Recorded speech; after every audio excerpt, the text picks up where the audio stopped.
面包好吃，就是做法比较麻烦，需要多次发酵。那你可以跟我一样，在家做椰蓉小餐包，只需要1次发酵，简单又方便，松松软软，还香甜可口。一起来看看是怎么做的吧。揉面盆内倒入300克的高筋面粉，加3克盐和3克酵母，打入1个鸡蛋，倒入40克的白糖，最后倒入160毫升的牛奶。打开揉面模式，把面粉揉成面团。用手拉下面皮，如果说能够拉出锯齿状的膜，就放入黄油，继续揉面团。等面粉把黄油完全的吃进去，搅拌到面团能拉出薄薄的手套膜就可以了。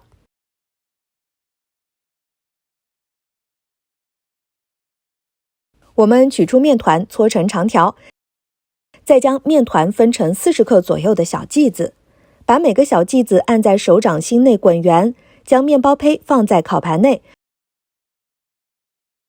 放置温暖的地方醒发。锅内80克玉米油中打入1颗鸡蛋，再加40克的白糖，搅拌均匀。往调好的蛋液当中倒入50克的椰蓉，搅拌均匀。搅拌之后呢，装入到裱花袋当中。等面团醒发到2倍大的时候，把调好的椰蓉蛋液淋在面包胚的表面。你可以将面包胚挨紧在一起，这样烤制之后呢，就会粘连在一起了。放入烤箱，用170度上下火烤15到20分钟。烤到面包微黄就可以出炉，一道松软可口的椰蓉小餐包就做好了。